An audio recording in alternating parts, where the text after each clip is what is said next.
Step back with us to Chicago in the early 1990s, a city brimming with a unique blend of historical grandeur and an unstoppable drive toward the future.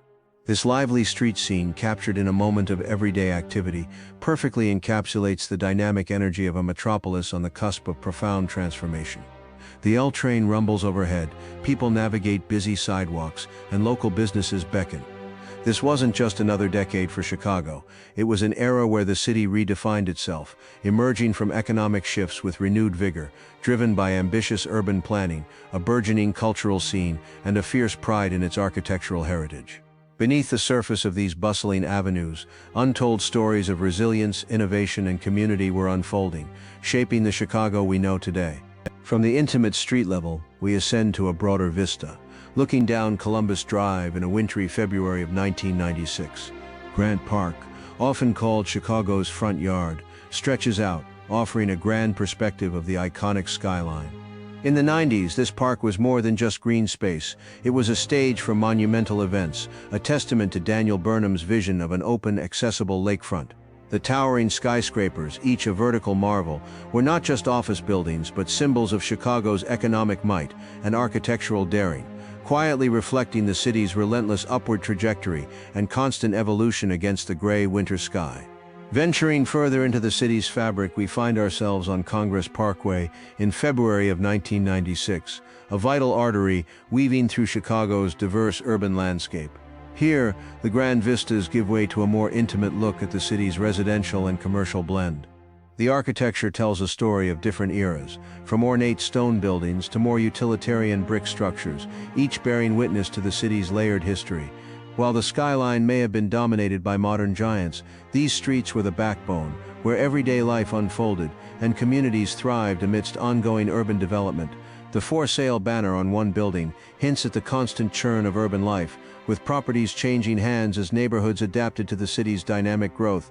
Fast forward to a vibrant July in 1996, and Dearborn Street near Federal Plaza pulses with activity. The shift from a quiet winter scene to this bustling summer day highlights Chicago's seasonal rhythm and the relentless pace of its commercial heart. Pedestrians flow like a river, interspersed with taxis and delivery trucks, each a small cog in the immense machinery of the loop.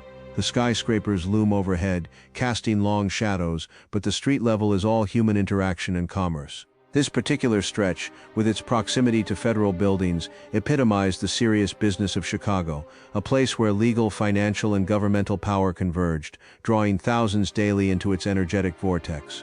No journey through 1990s Chicago would be complete without experiencing the iconic 19 Rel train.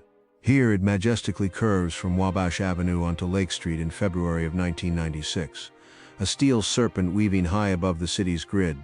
More than just transportation, the L is Chicago's circulatory system, its yellow-painted supports an undeniable part of the urban aesthetic.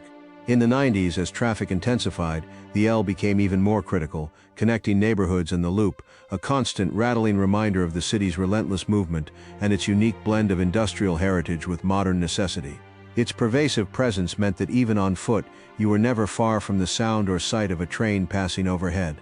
Moving from the everyday transit, we arrive at one of Chicago's cultural crown jewels, the majestic Field Museum of Natural History, captured under a summer sky in July of 1996. Its classical facade stands in stark contrast to the modern urban grid. This image, with its prominent Spiders exhibition banner and a giant spider sculpture atop the building, speaks to the museum's continuous effort to engage and educate. In the 90s, the Field Museum, alongside its neighbors on the museum campus, served as a vital educational and tourist magnet, bringing the wonders of the natural world and ancient civilizations right into the heart of the city, captivating millions with its awe-inspiring collections and temporary exhibits. Just across Grant Park from the museum campus, the historic Hilton and Blackstone hotels stand as grand sentinels, viewed from Congress Parkway in July of 1996. These architectural grande dames, with their rich histories, were not just hotels but pivotal venues for political conventions, social galas, and celebrity stays throughout the 20th century. In the 90s, they continued their legacy, offering a glimpse into Chicago's past glamour while remaining vital parts of its contemporary hospitality scene. Their enduring presence reminded visitors that despite all the modern transformations, Chicago deeply valued and preserved its historic treasures, weaving them seamlessly into the evolving urban fabric. From the grand secular institutions and hotels, we turn our gaze to a spiritual landmark, Holy Name Cathedral, captured during a February in 1996.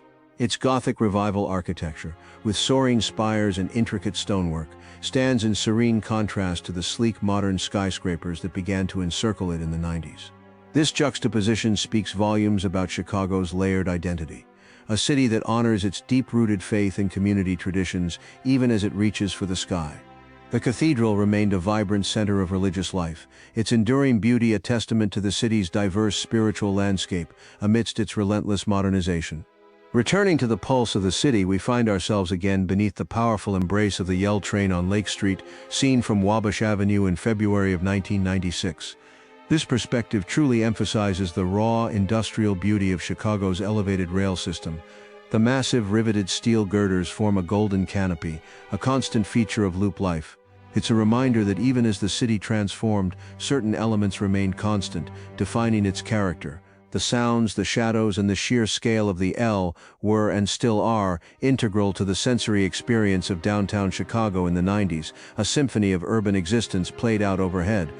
Beyond the L and the Loop's core, the city's innovative spirit soared, embodied by the landmark Marina City condominiums, viewed here from Wacker Drive in February of 1996. These iconic corncob towers, with their distinctive circular balconies, were revolutionary when built in the 1960s, as a city within a city, offering apartments, offices, and even a marina. In the 90s, they remained a powerful symbol of Chicago's architectural audacity and its commitment to bold, livable urban design. Standing proudly on the Chicago River's north bank, they spoke to a vision of urban living that was decades ahead of its time, still vibrant and relevant. From the urban density, our gaze stretches outward to the vastness of Lake Michigan, where the stoic Chicago Harbor Lighthouse stands guard in July of 1996. This beacon, guiding vessels into the bustling harbor, is a quiet testament to Chicago's identity as a port city, a vital hub for trade and commerce that stretches back to its earliest days.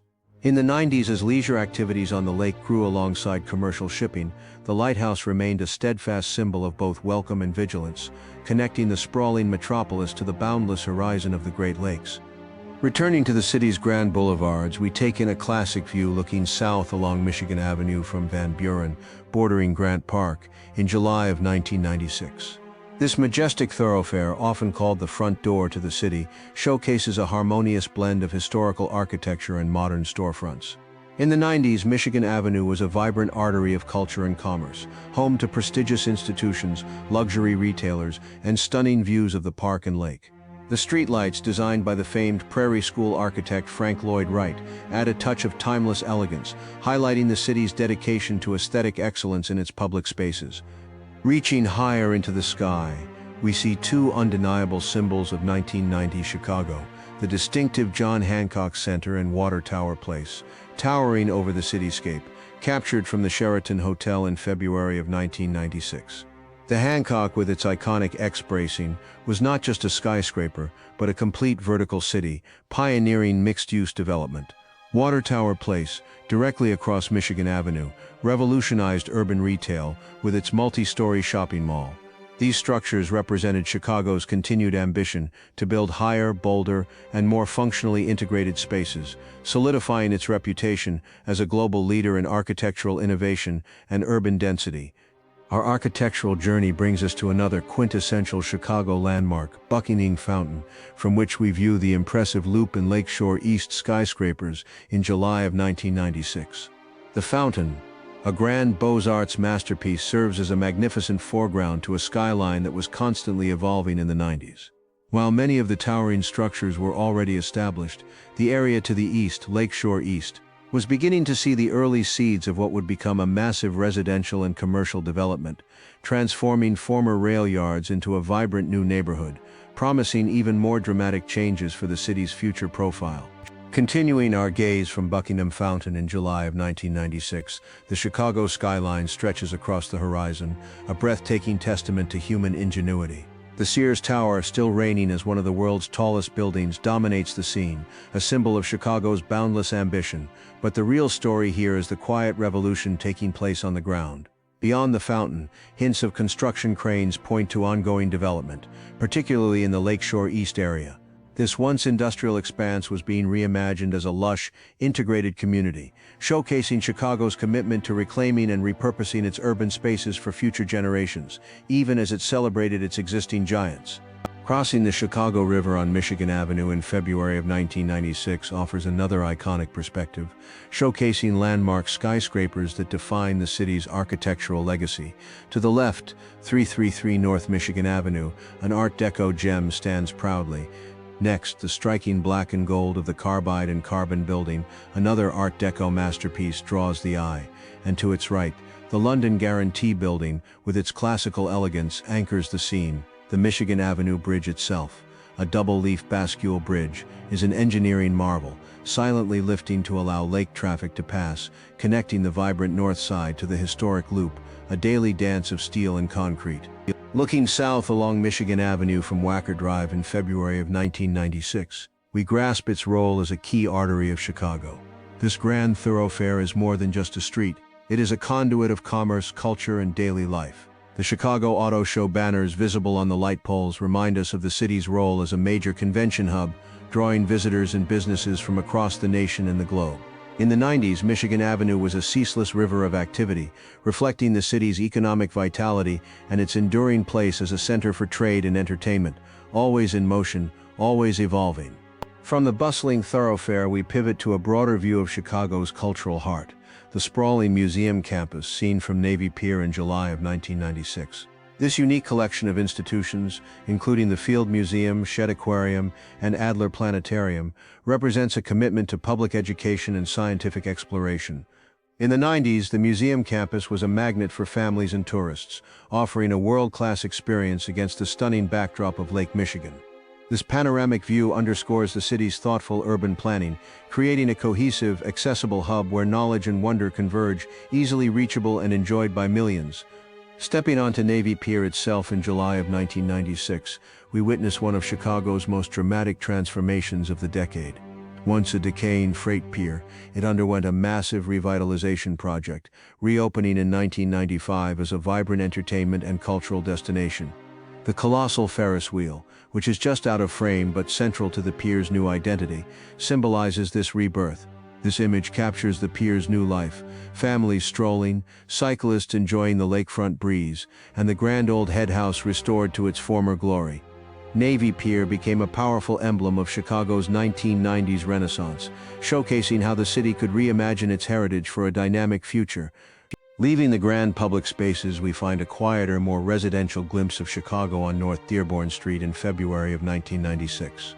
These charming townhouses, with their intricate facades and bay windows, offer a stark contrast to the towering skyscrapers and bustling commercial districts. They speak to the enduring neighborhoods that form the city's heart, where families lived and local businesses like the leather care shop served the community. The for sale or lease sign is a subtle indicator of the constant ebb and flow of urban real estate, even in these well-established districts, reflecting Chicago's perpetual state of change and adaptation in the 90s. As our journey through 1990s Chicago culminates, we return to the eastern end of Navy Pier on a glorious summer day in July of 1996. The pier, now fully revitalized, bustles with life, a microcosm of the city's spirit. Cyclists glide past, pedestrians stroll, and children play, all against the breathtaking backdrop of the Chicago skyline and the vast expanse of Lake Michigan. This scene is a powerful testament to Chicago's 1990s transformation, a city that honored its historical roots while fearlessly embracing innovation, creating spaces where community and commerce thrived. The decade saw Chicago not just endure but flourish, weaving new narratives into its storied past, a testament to its enduring vitality and its unwavering gaze toward the horizon.